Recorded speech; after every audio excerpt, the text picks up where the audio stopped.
And there we go. Now it says we're live. Welcome, everyone. If you are watching live, of course, that means it's noon on a Wednesday, which is Uh-oh. time for the high noon Hemp show. Beach cannot hear me again. I don't know what happened. You're going to have to I'll be leave right and come back. back. Why? That is, I have no idea. He loses the ability to hear me when we go live. I have no idea how that even happens. In any case, Beach will return. I'm, of course, Stoner Jesus. You can search various things I do on the interwebs. He is Beach. He loves hemp. He's high above the Hemptations and the Flower Factory in North Side. You can find us in many places. We're on the Facebook. If you have Facebook, of course, it's the Hemptations Beach Facebook page. If you're on the YouTubes, as the kids say, that is the Jedi Hemp YouTube channel. And make sure you're following Hemptations on X, or if you still call it Twitter, follow him on Twitter. It's the same place. Just follow. Of course, as I said, Beach is here, and he loves the hemp. How are things this week in the world of Hemptations, Beach? Well, pretty good. Actually, all things considered, we are technically in week 2 of the restraining order on SB 56 in Ohio, and so we'll see how that ends. But up until Saturday or so, we can go back to status quo when it comes to all of the hemp products that. SB 56, and I'm still not even clear what the what was actually under that. But anyway, so that's good news. I do want to remind everyone that the FDA has not evaluated this show for safety or efficacy. That True. being said, let's go ahead and do our pledge. Mm-hmm. I pledge allegiance to the hemp fields of America and to the soil in which it is planted, one seed under the sun, with responsibility, sustainability, and thrivability for all. That's right. That's right. Well, we have 142 days until the federal ban goes into effect. I'm staying on the path of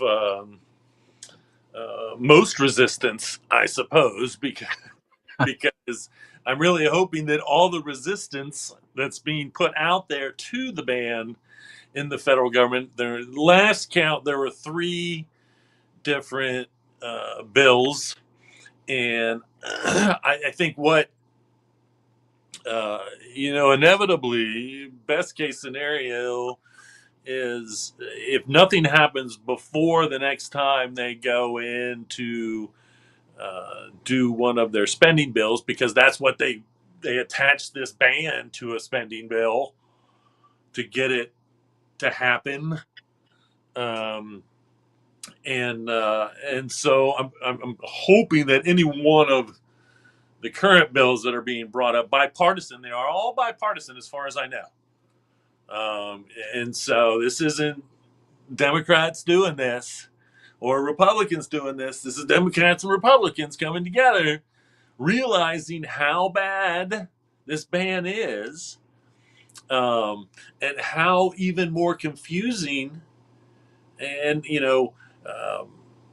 Trump needs to come out. T-Rump needs to come out now that he's approved a certain amount of hemp, CBD, hemp, and THC Right. Medicare payments, and that's supposed to go. And he needs to come out and say, "All right, this is because again, this will send the industry into a tailspin that would be completely 100% unfair to the people using these products.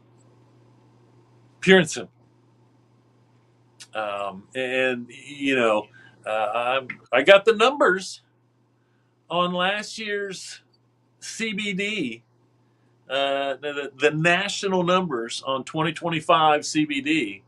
You're going to have to wait till the news. I'm not going to tell you now, but I will tell you right here and now that if this ban does go through in 142 days, there will be a substantial amount of money lost to the economy in the United States of America. So we'll see. As always, it's a week by week here on the High Noon Hemp Show when it comes to the federal ban. Because they decided that all these products were so bad 6 or so months ago that Right. they should do this bill, but it shouldn't happen for a year. So here we are weekly, making sure everyone knows, how much time is left in the ban. That was so detrimental to saving the United States of America from falling into the pits of utter hell. Right. That we had 356 days until it actually became law. It says it all, actually. It just backs up everything that I've always said about the government. They tell us to vote and support them, and then they go and they do whatever they want, depending. They don't matter what we vote for. Mm-hmm. They do whatever they want, whenever they want, just like SB 56 in Ohio, and just like this federal ban in the federal government. The people of the state of Ohio had no say, for the most part, on SB 56, and the people of the United States had no say.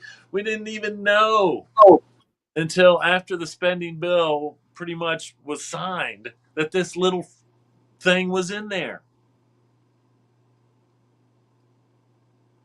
And in the, I think that I want to say the ironic government way, but that seems like a double whatever, because irony and government are like interchangeable words. Right. But Mitch McConnell, who was basically the federal voice to get hemp legalized or actually just defined in the 2014 Farm Bill, was the one that's behind this ban. Mm-hmm. And it's all based on moral issues. It's not based on the safety of kids in Ohio. Everything was 21 anyway. It didn't matter. Bars were not selling THC drinks to anyone under 21. They were going by the alcohol laws. And technically they didn't have to, Right. because there were no age restrictions. And I'm for age restrictions. I'm fine with that. All right. I've said it 100 times. Bans don't work. Prohibition does not work. You can blow up all the cocaine boats you want in Venezuela, but guess what? I still go down the street and get cocaine. Right. And if it was legal, it would be so much safer. Mm-hmm. Prohibition does not work.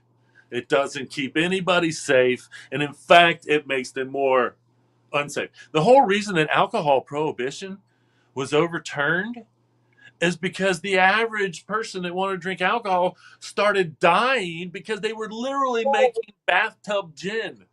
And I mean, people were going blind buying alcohol. They were so desperate for the alcohol, they were going blind buying black market alcohol. Prohibition doesn't work. Bans don't work. Put age restrictions on it, regulate it, put it behind the counter. It's so funny to me that they're all concerned about, again, alcohol. You walk right to your UDF and you can go grab a 6-pack of alcohol and put it on the counter, no matter how old you are. Mm-hmm. You can go to the case and grab a 6-pack of alcohol, run out the door with it. Right. If you're under 21. You can't do that with these products. No one keeps these products.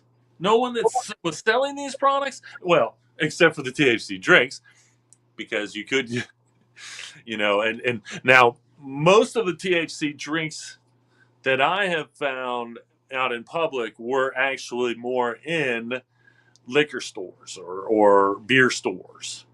I don't know if even the local BPs were in on the THCA flower.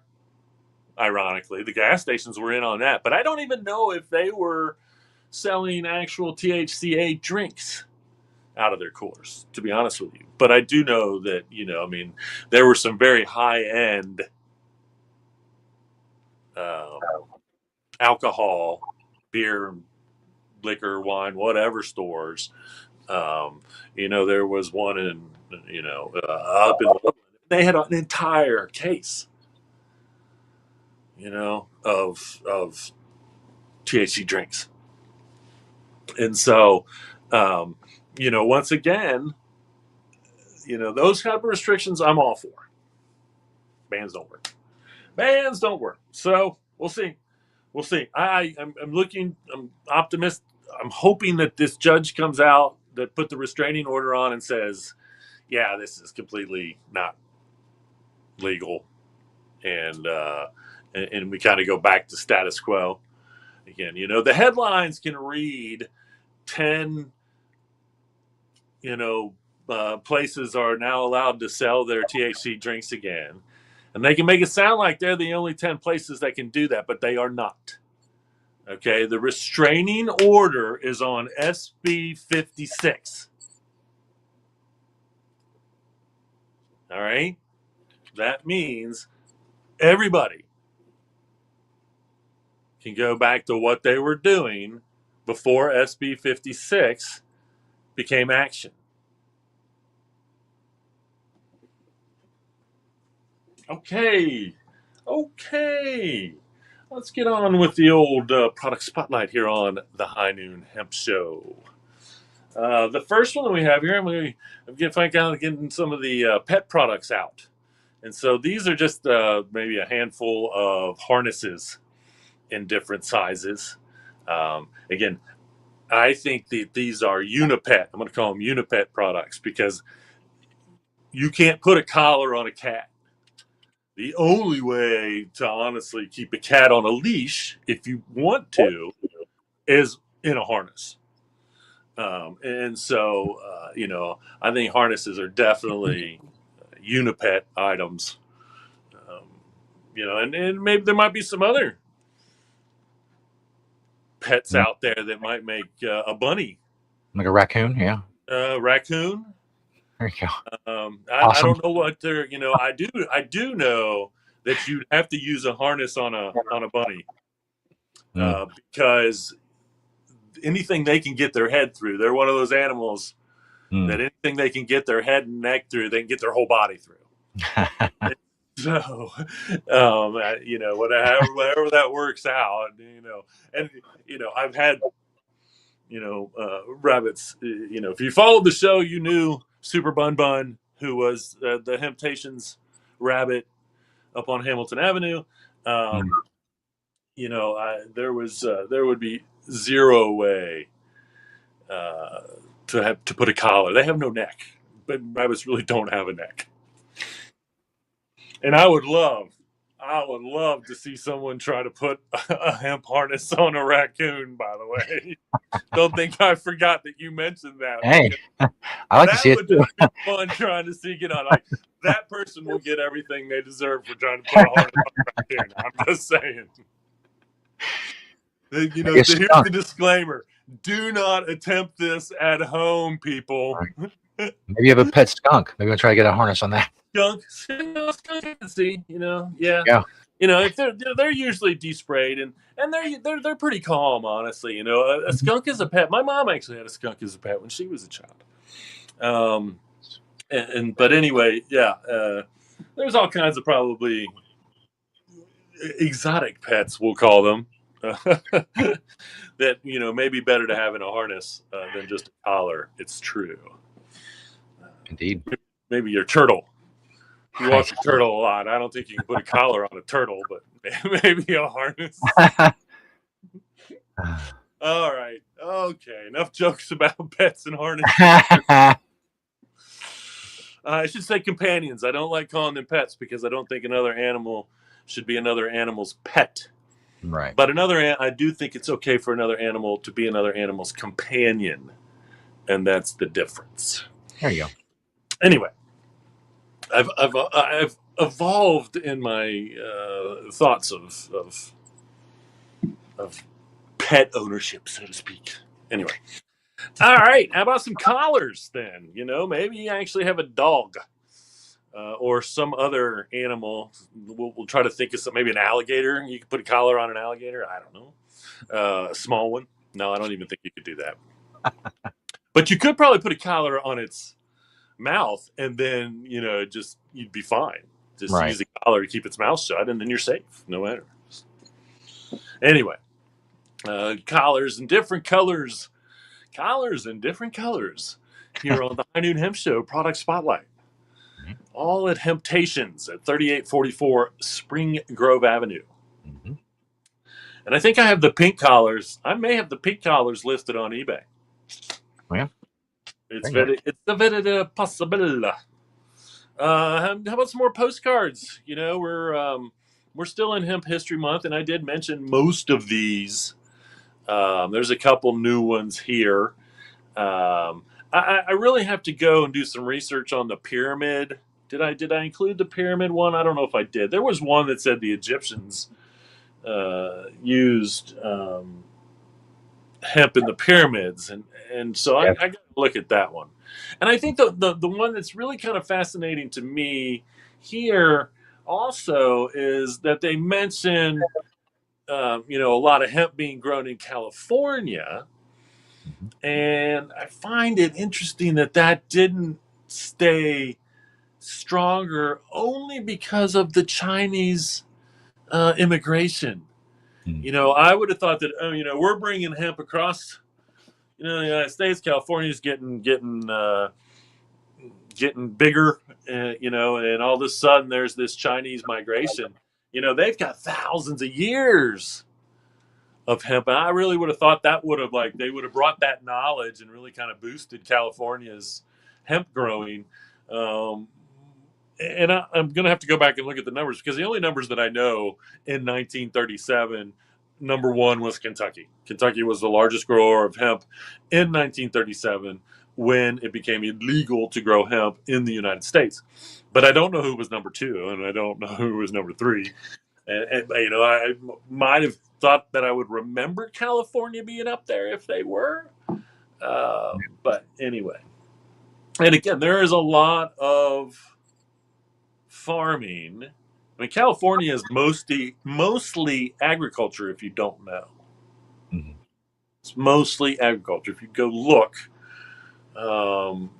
most of the state is made up of agriculture. And so I'm really surprised that we didn't find out that they had even more of a history of hemp. Either way, so the beer thing totally makes sense. I saw an interesting headline about, and we've always known, that hops and cannabis are very closely related. They're only like one split away. They're both, I think it's both genus Cannabicaceae or something like that. I forget how it all breaks down. I should know. Something like that. I think it is genus Cannabicaceae that hops is in and cannabis is in. Anyway, the article was like cannabis and hops share a 28 million year old lineage or something. And, I've been reporting about cannabis being 28 million years old since they actually, like, the day after the article verified it. And none of us knew this until, again, this was just a couple years ago. If you watch the show, you can go back to exactly when it happened because I remember reporting on it. I've talked about it since. Obviously, it's become part of my hemp presentation. Mhm. And I did forget to mention that I am staying on my my meds for my recently diagnosed stoner hemp brain disease, and so I did everything that I normally do, uh, and I'm feeling good again still this week. Awesome. Anyway, See how that goes. yeah, I'm gonna give everybody a weekly update on my stoner hemp Right. brain disease recently diagnosed on Facebook. Anyway, I think I have one more. Yes. How about some pouches? You know, you're out and about for the summer doing stuff. You need to keep your pipe or, you know, whatever item safe in a little pouch or something. We have all kinds of pouches. Some hemp. There's definitely some hemp. There's some non-hemp in there, just so you know. It's kind of a mixture, probably a 50-50 hemp, other fabrics. But there you have it. If you need one of those. Mm-hmm. And there is 4 from the store. Now, the one from my door, this is actually a picture of my kitchen on the boat. And so this actually contains, you know, I feel like if I'm going to show my products, I should show them in real life situations. So these are just my hemp towels in my kitchen. You can see on, you know, hanging on the sink there is my washcloth. And then hanging off upper right is my hand cloth. And then hanging down on the oven is kind of more or less like a decorative. I could take that and like lay it down on my high top table, and it could be a table mat, you know. But it's kind of fancy. I don't think you can really see a good picture of the bottom of it, but the bottom is, you know, like 2 inches of hemp tied off into strings, and so it's you know, it's fancy. It's fancy. And, you know, again, it's more decorative than anything. Mm-hmm. Do I still try my hands with it on occasion? Of course I do. It's hemp. It's not. I mean, it's not. It's that's what I really think about. Say, and if you look closely on the very left over there, you might be able to see the hemp bar of soap, of course, and then the 2 little bottles of wet soap. Those are Dr. Bronner's right there above the cutting boards. Just so you know, there's more hemp in the picture, of course, as well. Unfortunately, I have not found hemp dish soap yet. I mean, I could probably use the Dr. Bronner's as a dish soap. I mean, of course you can, because they have a formula to do whatever, all kinds of things with Dr. Bronner's hemp soap. So anyway, there you have it. 4 from the store and a bunch from my boat door here on the High Noon Hemp Show. So there you go. That's, of course, brings us to the beachwear segment. The beachwear segment is very important for many reasons. It's become more important over the years, of course. First and foremost, we chronicle all of the hemp clothing that Beach has. It is many. It is legendary. The legendary hemp wardrobe, just the hemp wardrobe alone from Beach, not counting all the other hemp stuff that Beach owns. The beachwear segment, we focus on what Beach is wearing every single day. He dresses head to toe in hemp. And again, as I always say, if you ask Beach this question, if you see him out and about, he will tell you. You'll get your own personal High Noon Hemp Show segment right there. Jane, thank you for reposting the stream. He'll tell you all about what he is wearing. That's what we ask him every week. But see, because it's up to us, of course, to chronicle all of the records, the hemp records that Beach has set and holds. Because as you may know, the Guinness World Records has a policy. Not only do they ignore hemp and cannabis, they have a policy of ignoring hemp and cannabis. It's official. They officially ignore it. Yeah, the Guinness Book of World Records has the record for the dumbest policy, right, on record. It's not enough to ignore it. They had to acknowledge that they were ignoring it and let everybody know. And it's really laziness. You know, they could divide it up. You know, say, these cannabis records aren't acceptable. These cannabis records are. But anyway, you know, leave it to us. It's fine. We'll take care of it. Guinness World Records, you got a lot of stuff to worry about We'll take care of this part. You may be asking yourself, well, Stoner Jesus, what is the Guinness World Records worry about? They're working on very important, earth-shattering records, of course. Well, not so much. Man breaks Guinness World Record for loudest ever shout. Yeah.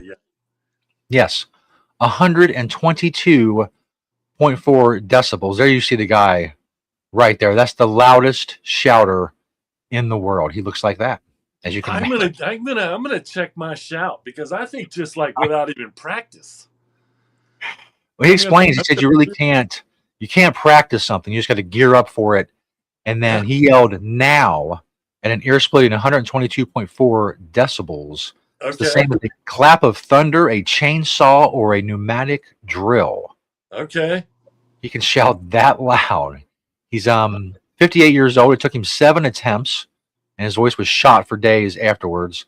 He beat the record of Northern Ireland teacher Annalisa Flanagan, who in 1994 yelled "quiet" at 121.7 decibels. Yes, they've been keeping track of this record for at least over 30 years, because it is that important.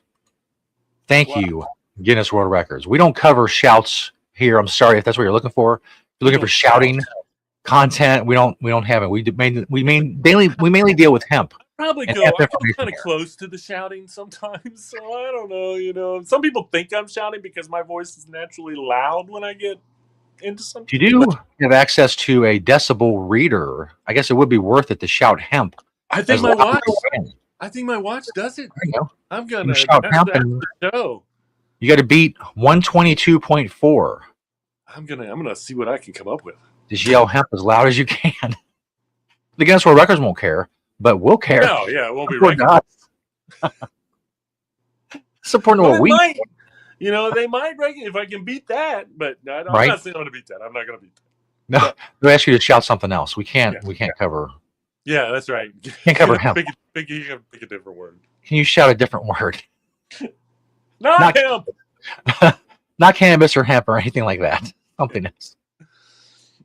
Which, of course, brings us to the beachwear segment, because we care about hemp clothing and Beach's records that he has set and currently holds. And many of them are hemp clothing related. And all you have to do is ask Beach one simple question.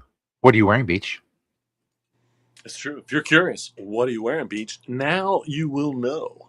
And for the record, I think I'm going to set another record. I'm going to go for the most amount of hemp products on a yacht. I'm gonna do a count. Maybe do a, but anyway, my outfit is inspired by today's segment of Hemp History Month, which I'll be closing the store with, which is the future of hemp history, kind of. Oh man, Siri's going to answer a question that I didn't ask her. Siri. My hat is Prana, and big company names are the future of the history. These companies that are getting into now, that have big names and are utilizing the sustainability and the durability of hemp material, they're going to be the ones in the future that said, yeah, and we did it right. So that's why I picked my Prana hat.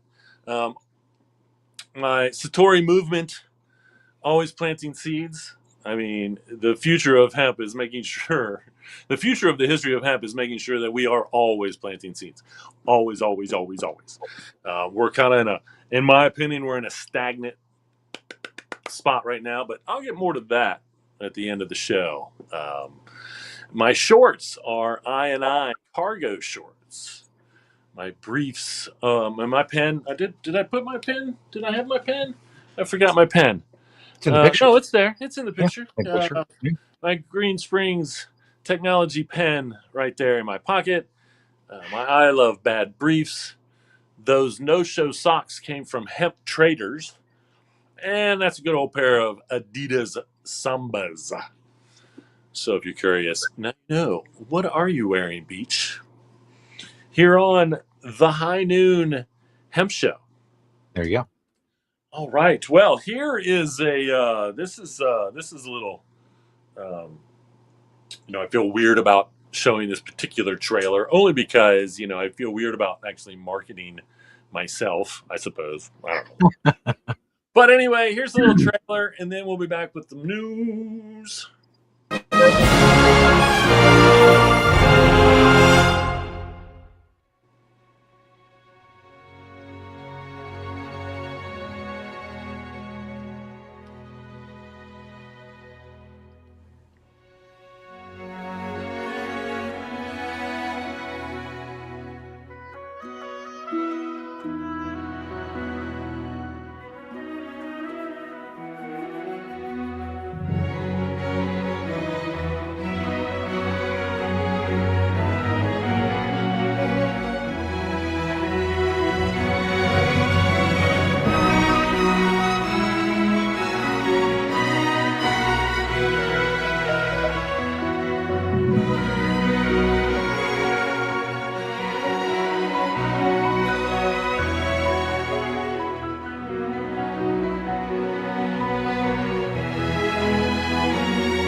Beneath the Hemp skies. Beneath the Hemp skies. That's a love story.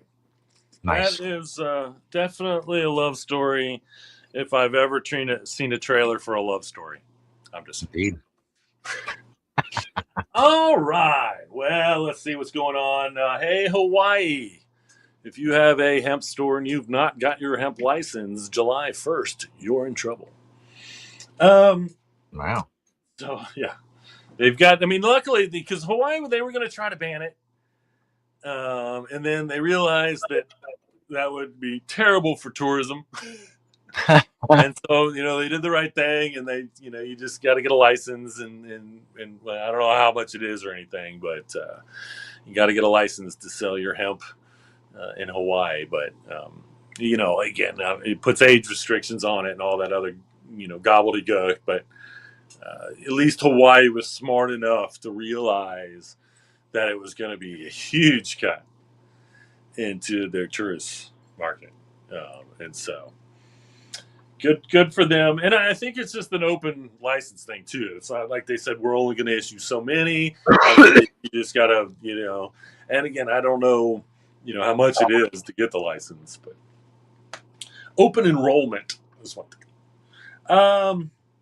So a CNN article, a record heat wave is gripping Europe. Could hemp make homes cooler and greener? Well, ISO Hemp thinks so. And and and and when I say ISO Hemp thinks so, I mean the company ISO Hemp thinks so. And now I just I'm gonna have to run around saying ISO Hemp thinks so. Anyway, they say yes, and ISO Hemp, and I've reported, I'm pretty sure, on ISO Hemp in Europe before, and I know I've talked about some of their buildings because they have used their hemp blocks in everything to renovate homes in Belgium, to the 6-story 100-unit apartment building in France, which I have shown on the show. I do know that for sure. And then, of course, they've also used them, and I'm not sure what was going on here, but they used them in the 17th century monument in Versailles. And so I don't know whether there was a blocks possibly, or they just used hempcrete somehow. I don't know. So I might have to look into that one a little bit more. And I quote the owner of ISO Hemp: the future of hemp depends less on promoting hemp as a miracle crop and more on demonstrating viable business practices cases at scale, which is pretty much what I've been saying for the last, I don't know how many years, forever, possibly. I almost always mention the fact when I give my hemp presentation, then I feel like I'm up on a soapbox hawking snake oil because everything I say seems so crazy. But I never promote it as a miracle solution. I promote it as the solution, and everyone should be doing it. And that's exactly the mentality that's going to make anyone successful if they decide to choose to get in any hemp industry. All right. You have to, you have to get away from the I want to do it because it's hemp, I want to do it because blah blah blah blah blah, and just do it and come up with a great product, have a great product, be a part of the ever long list of products that can be made from hemp. Um, and you know, hope in a certain amount of time that you're the leader in the industry. There are so many things. You could start a business in the hemp world tomorrow, and I say this all the time. Start a business in the hemp world tomorrow, and you'll be the leader in the industry if you're successful in no time, because there's so little to compete with. And I mentioned it, no better startup. All right, you start up now and you get your whatever, I don't care what it is, hemp business rolling, and you become successful at it, one of the competition is going to come at you. And I don't care if it's hempcrete, cotton, somebody eventually is going to realize that they need to add this to their whatever. It's the future. It may not be a miracle crop, but it is the future of a better world and a better human. Just like that. And again, it doesn't have to be fought as an issue, which is really the resistance it's getting now.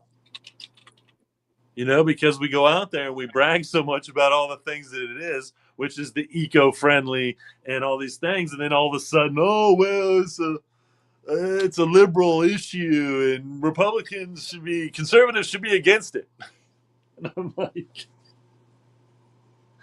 the conservatives are the ones that have all the money and run all the corporations. They're the ones that should be backing it so that they can make more money for their constituents and their board members and blah, blah, blah crap. We're talking about thousands of potential businesses to be added to the stock market. Thousands. That, once again, in 20 years, people will be saying, man, I wish I would have bought into blah, blah, blah hemp 20 years ago. Because, they're building every other house out of that. Or their T-shirts are in every this. Or their cosmetics are in whatever. It's endless. So, it's getting done, but there's not enough people doing it. So apparently CBD scalp oils are the latest rage in Hollywood, so to speak. I don't know about I don't want to say Hollywood in the stars worlds. And the rumor is that Beyonce started it. Oh, wow.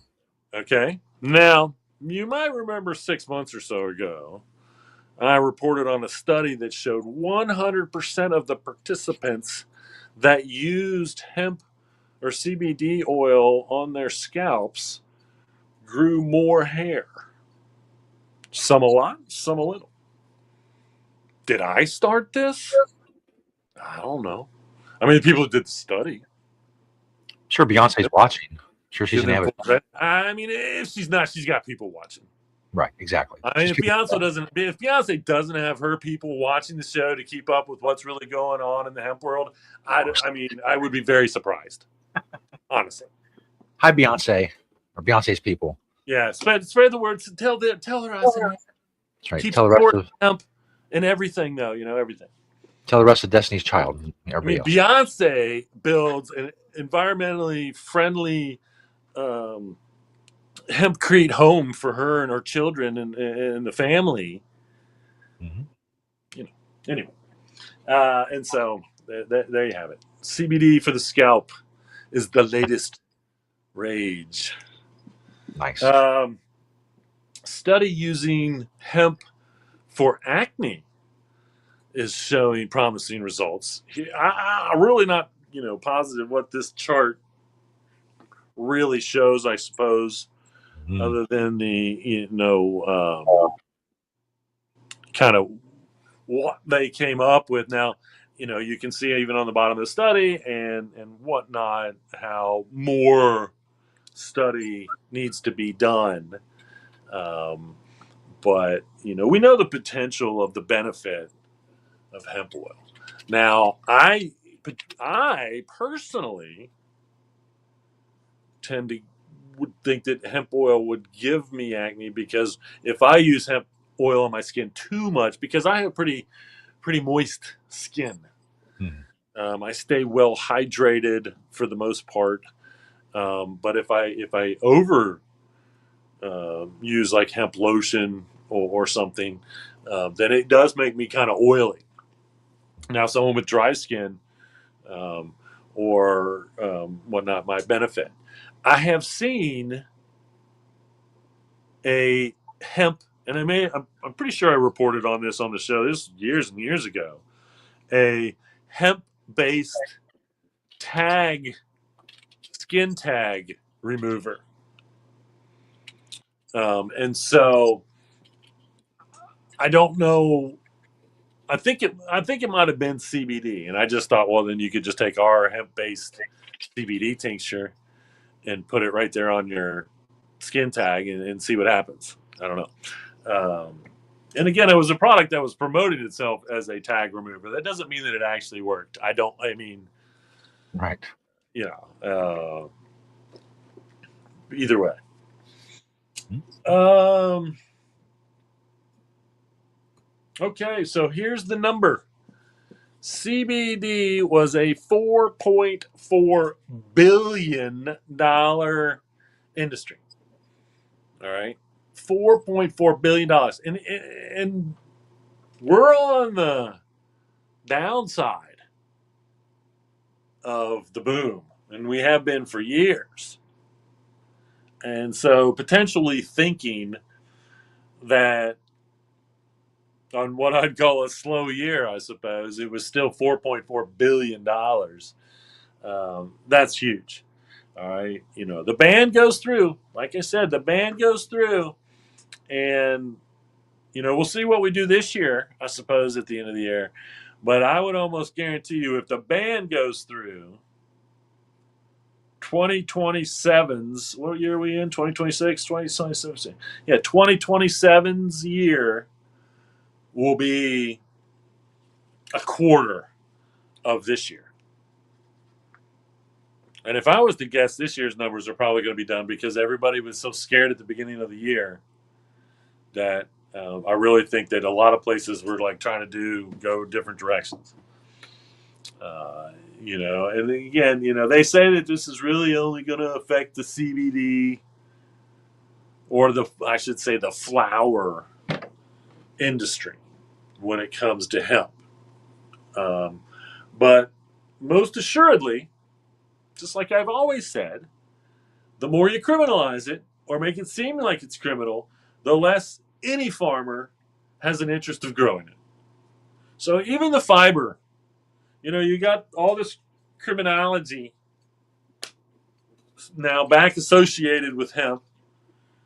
And the average farmer is like, oh my God, so if I can't do that, and then I don't even want to grow it for the fiber. I don't want to grow it for because if I grow it for the grain, I'm growing it for the flour because that's where the grain becomes. And now is that flour all of a sudden like questionable? And so, in all honesty, it's really, it's just so unbelievable. But we'll see. But $4.4 billion just in CBD last year. How about some perfume? So this is Cyclair. I'm not sure how to pronounce it, but I'm gonna guess. Rosebud roll-on perfume oil, and it has hints of rose, pink pepper, hemp, black currant, and musk. So Wow. I'm a little curious, what their hemp smell is. I have I have seen others try to replicate the smell of cannabis, and it is super difficult. Well, because it has so many different odor palettes, honestly.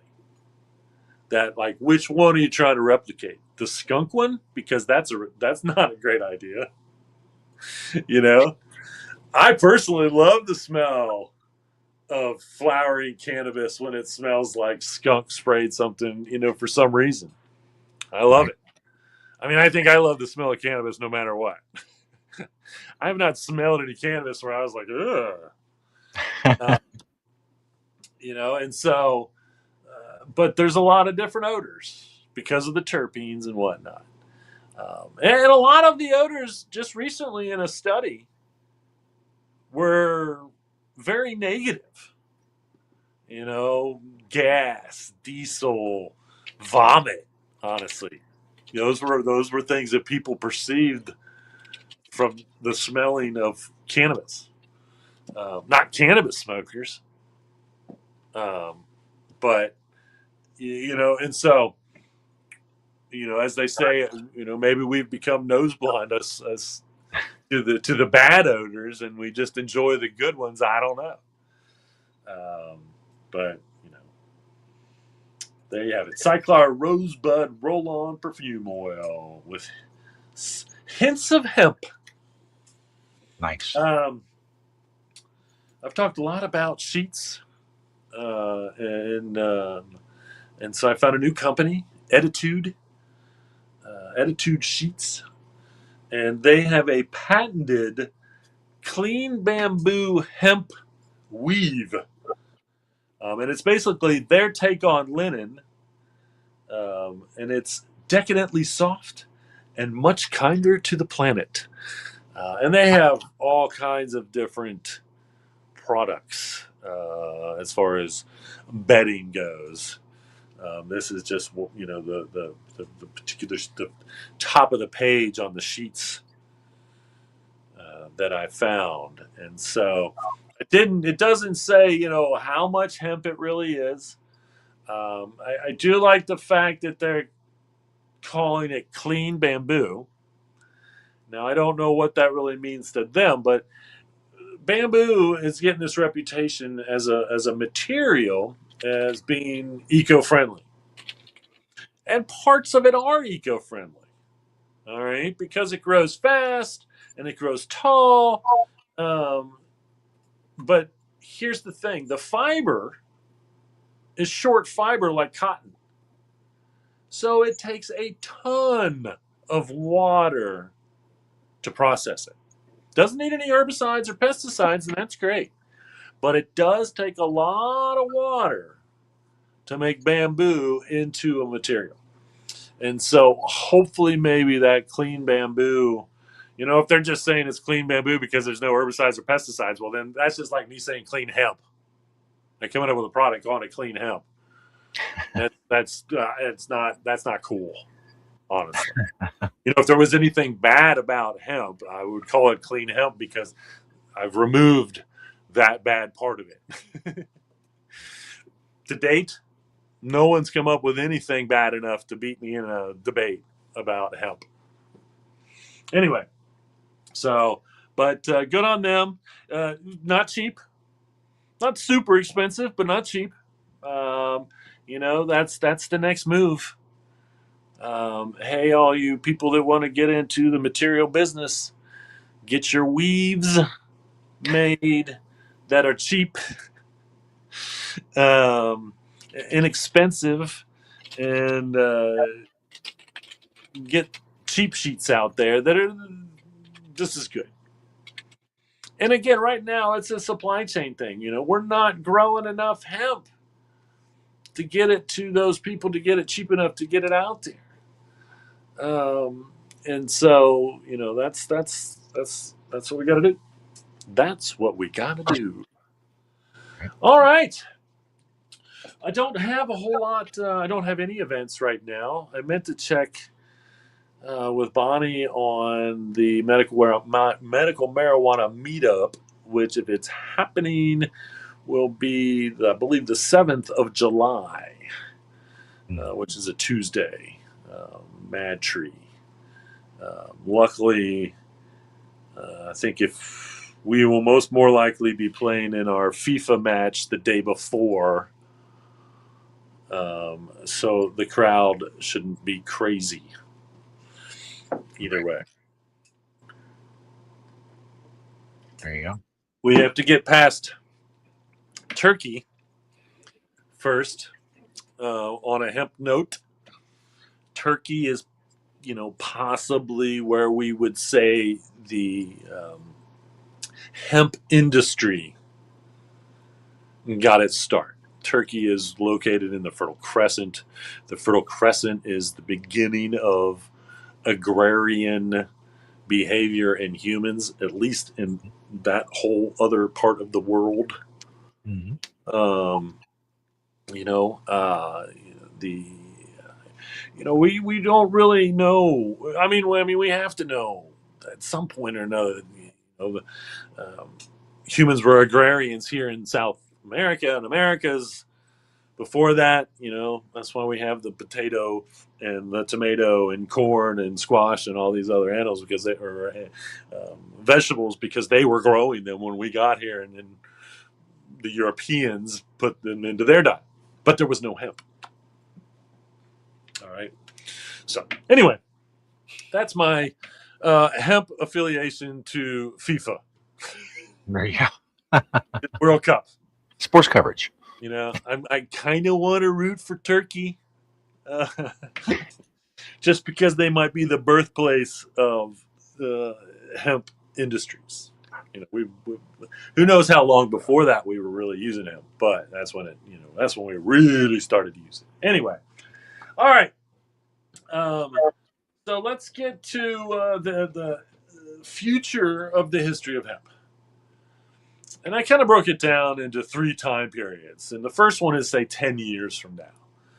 And, my prediction would be 10 years from now from hemp is, and I'm probably going to be a little optimistic here, honestly, is that we're at least 15% of the fiber market.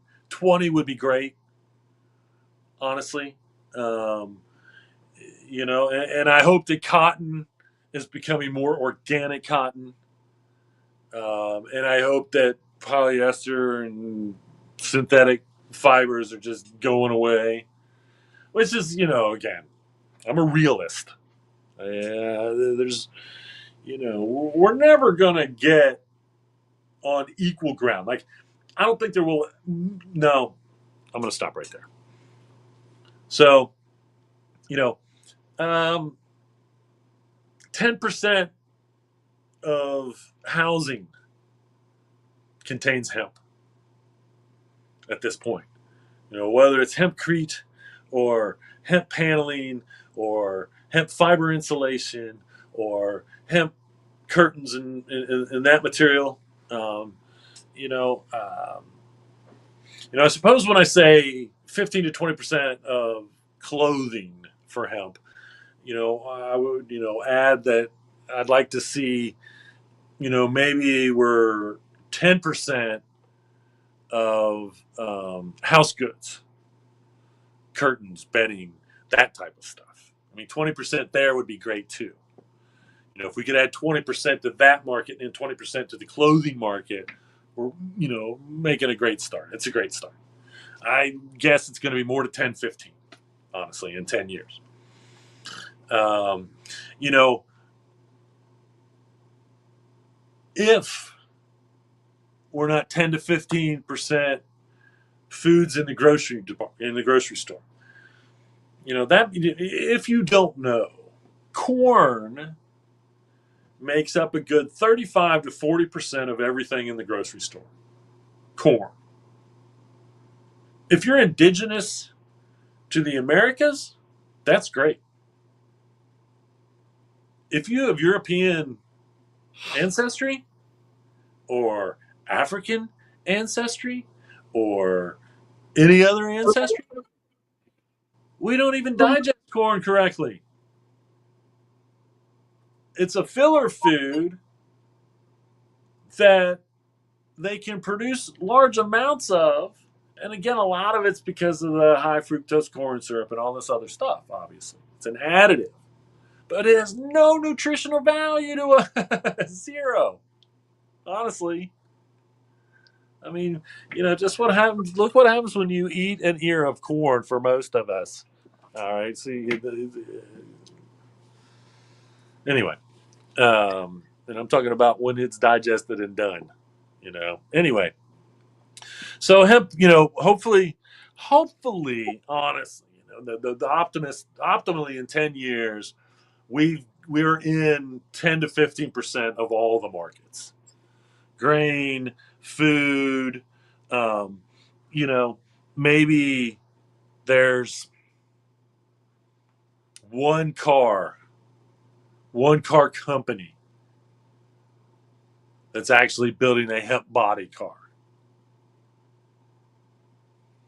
Maybe two at this point. It's 10 years from now. And so we're at the we're such the infancy of all the. I mean, I think I saw the last I saw 1.7% possibly of the material market. Again, there's no way we're even. I don't know. I'd say even worldwide 0.5% in the hempcrete or construction market, and Europe's crushing us on that. We're way behind Europe on all that. The food part. I don't know. I mean, I'm guessing that food is probably the hemp food industry is less than 2% of the entire food market. In Canada, it's huge. It's a huge market here, but it's not the market it should be because it's not in every food choice that it could be and should be in. Not even close. So, 10 years from now, we're seeing, I think one of the issues that I truly have with modern medicine is that I think every doctor should be a trained dietitian. I mean, if you're going to go into general practice, and maybe that's just a requirement for general practice. You're going into general practice, you're going through med school, you decided you're going to be general practice, blah, blah, blah. You have to take like a year's worth of courses on and be like a certified a doctor of diet. A doctor of diet. We don't have doctors. We have dietitians, and I guess those are doctors of diet. But we because there's no focus on preventative maintenance with Western medicine. There's no focus on preventative maintenance. They just want you to. They're like the police. They don't do anything to stop you from getting sick. Okay, their job security is waiting till you do get sick and then treating you. Mm-hmm. The police are not out there stopping crime. They're out there to respond to crime. both philosophies are ridiculous. Yeah. And that's why we don't see cops just like regular beat cops walking around. Or, I have never figured out, for the likes of me, how they haven't figured out how to just draw general routes that the police go and they take. And they got to drive down every free. If UPS can drive down almost every road to deliver packages, I don't know why a cop in a car can't do it. And you come up with different routes on different days, so the time is never the same, but they're covering it. And then again, the more people that actually see the police out there on a regular basis, the less likely they're going to be. They don't. They don't. They don't. And again, the more a general practitioner focuses on your diet, the more likely that you're going to be healthier. And so, I mean I'm not waiting to get sick to see a doctor. I'm trying to keep myself healthy on a daily basis. All right, let's jump up 50 years. 50 years from now, we're a third of the markets. We're deeply embedded, definitely deeply embedded in the food market, definitely deeply embedded in the construction market. I think the construction market will actually possibly advance faster than the material market, the fiber market. But at this point, if hemp is even a third of all of these markets, we're looking at superior products, cheaper. And once again, and I've always said this, the planet is breathing easier. And it's not some of us standing on the corner saying, see, I told you so. It's just all of us going about our business on a daily, breathing cleaner air, eating better food, having cleaner water. And that's the goal. Every human has the right to demand clean water, clean food, clean soil, clean air. And again, if the soil is clean and the water is clean and the air is clean, then clean food is redundant. Other than, I guess we still have to worry about all the chemicals that they use for our food. But hemp can help clean up those fields. If you put hemp in rotation with the crap, it's a phytoremediator. And so it pulls out all that crap that we don't want. Like we need to start growing as much hemp as we can on as much cotton fields as we can, for the reason that hemp is 4 to 6 times stronger than cotton, and it requires no herbicides or pesticides. It's a double benefit to the people and the planet. Not a miracle product, but that's pretty miracle-like. Yeah. And so, completely embedded. 33% again. If we're everywhere, if 33% of everything that we can be in, I mean, are we fully electric in vehicles, or are we back to biofuels? And if we're back to biofuels to get rid of petrochemical base, because again, 50 years from now, they're sucking the wells dry, and they know it. You go anywhere. I'm not. The sky is falling. The sky is falling, Birdie. They know this. Same as the construction industry knows that they're going to run out of material that the hemp replaces in their crete in probably 50 years, 70 years. But in 50 years, we're approaching a deadline on those things. And we could replace it right now. But they won't, because greed says I got to suck it dry before I'm going to quit. instead of realizing, you know, we had to cut down all the forests before we realized how dumb of an idea it was to cut down all the forests. And we're not even beginning. I mean, we're still doing it. We get plowed down by the acre in other countries because those people aren't listening to what the rest of us are realizing. It's a terrible idea. You can make hemp wood. Yes, we can. And if that's 33%, if that's in there, even with the 33%, in the construction industry, that's great. You know, here's my optimal case scenario. 2126, 100 years from now, hemp is 60% of these things. Everything. 60% of the construction in the world is hemp. 60% of the food we eat.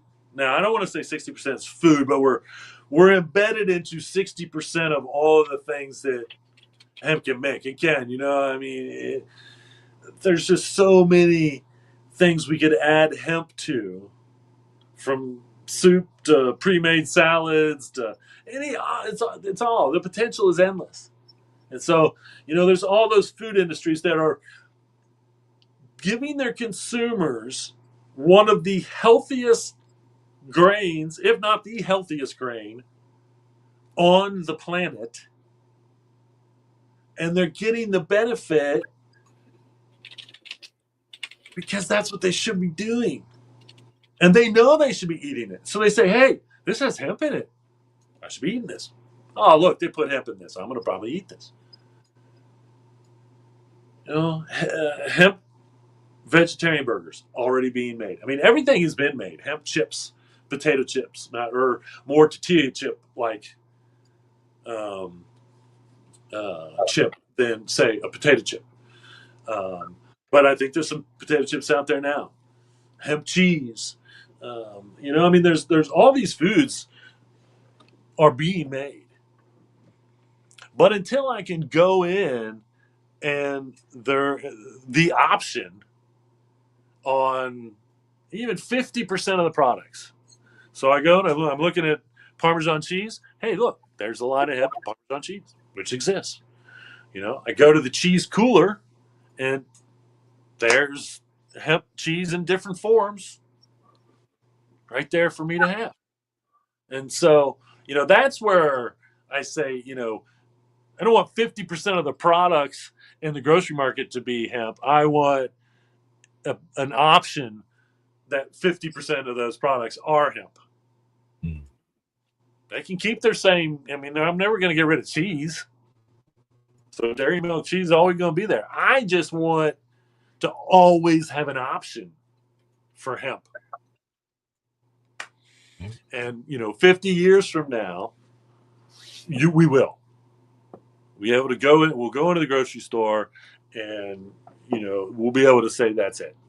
And hemp's it. Here's my hemp option. I know that's super healthier for me than the other, so I'm going to get the hemp version because it's super healthy. I don't want to call it a superfood because I'm not really on the superfood thing, but I can tell you this: it's on a short list of great foods that humans should be eating every day.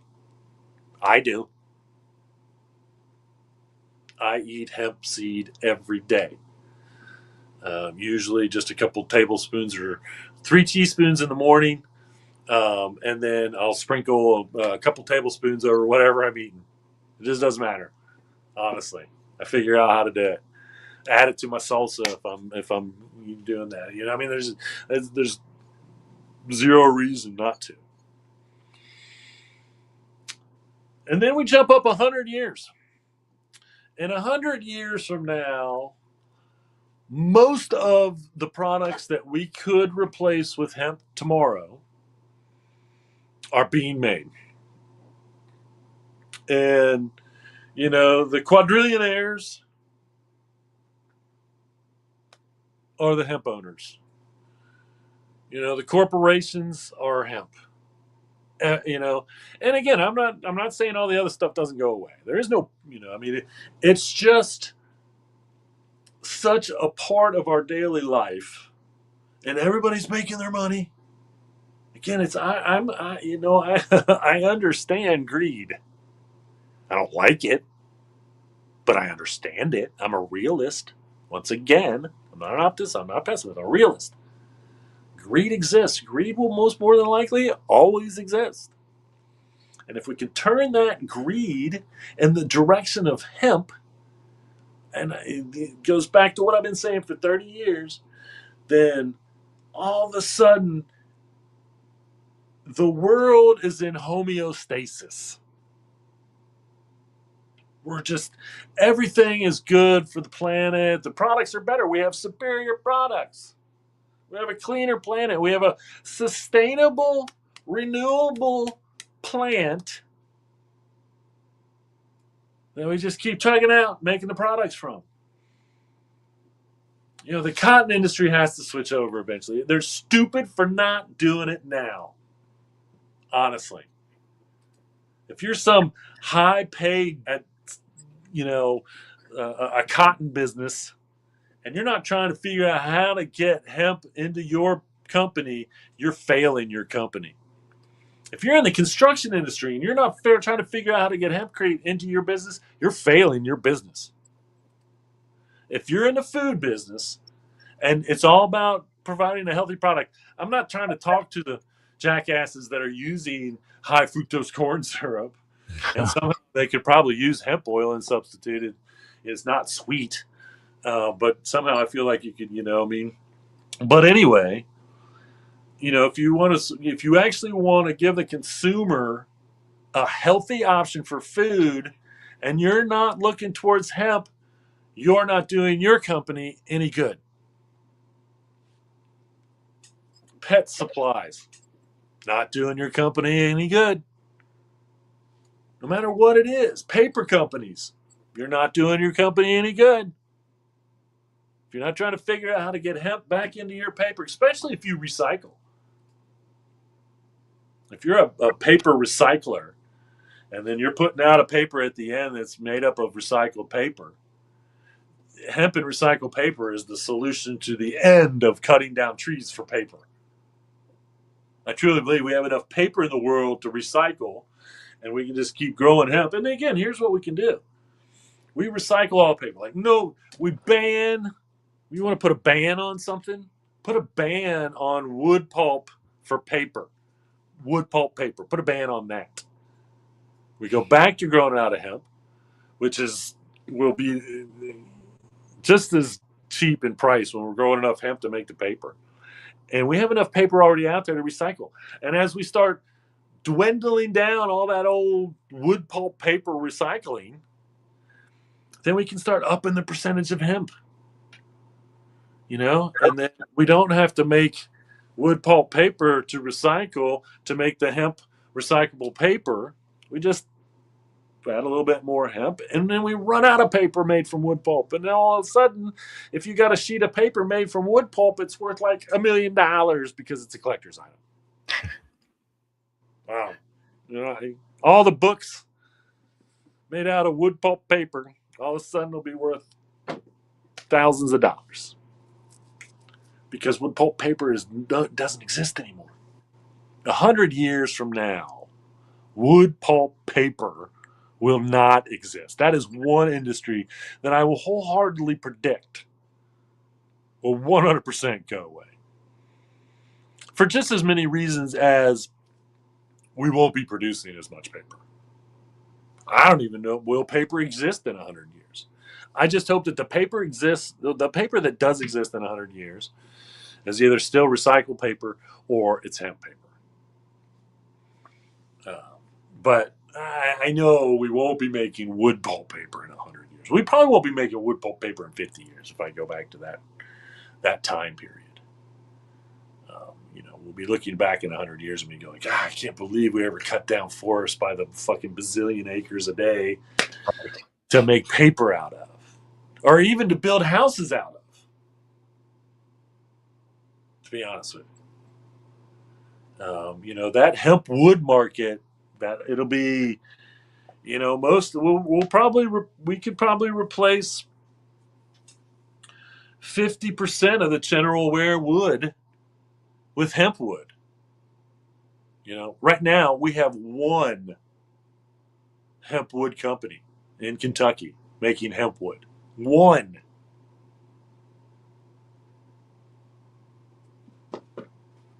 In 10 years, we'll have 5. In 50 years, we'll have 50. And again, the one, if they can get through this initial, whatever, as soon as the second one is open, the third one is open, we'll know that hemp wood, in 100 years, we'll look back at the history and say, hemp wood, they were the ones. They were the ones in the United States of America that was smart enough in the turn of the century 2000. 2020, 2015, I forget, 2018. I'm not sure when Hempwood opened officially. 2020, I want to guess. I'm sure I know I reported it.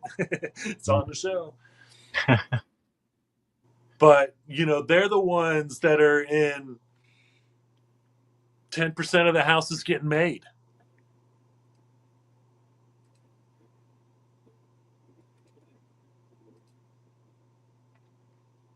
That's a lot. Yeah. And you can only hope to be one of the hempwood companies that's in 1%, 2%. Anyway. So there you have it. My predictions for the history of hemp in the future. I feel like I should have my hemp Swami hat on or something, maybe. Oh, if you have one, break it out. Now, I think is next Wednesday the 1st? Is it? Let's see. Let me check. I don't know my days. It is. Next Wednesday is the 1st. Okay, so we are officially going to be out of. So what I will do next week will be, we'll go ahead and do our hemp appendance episode of the show next week, which will be somewhat of a recap of the Hemp History Month first episode of this, because there is a ton of correlation between hemp and the revolution and the making of the United States of America. Right, wrong, or indifferent. Absolutely. Right, wrong, or indifferent. All right, folks. Thanks for watching. Remember, reduce, reuse, recycle. Make everything else out of hemp. Having Hemptations. See y'all next week and next month.